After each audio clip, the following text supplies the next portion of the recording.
Dozens killed in multiple states in Friday's tornado outbreak across the Midwest and the South. Now insurers are scrambling to begin identifying customers who need the most urgent response. Contessa Brewer joins us with more. Good morning to you, Contessa.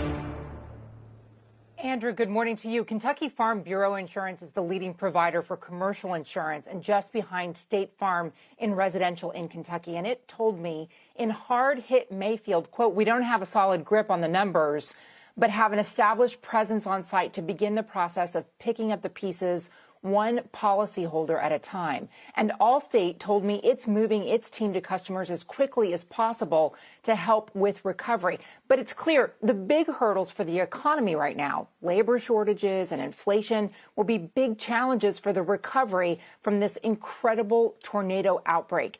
The Association for Property and Casualty Insurers says inflationary pressure and supply chain imbalances are escalating by the day, resulting in rising prices for consumer goods and services and increasing claims costs. A recent analysis following Hurricane Ida indicated overall reconstruction costs in September rose 30% over the last year. And we could break U.S. records for natural disaster costs this year. You've got the Texas deep freeze, the damage from Hurricane Ida and its remnants. That combined for nearly $50 billion. And then you have the western wildfires and now tornadoes. The CEOs of both Chubb and AIG are ringing alarm bells over the risks of increasing frequency and severity of these climate-related disasters. Andrew? So it's the real question is how are insurers going to think about, you think, premiums in the future for things like this?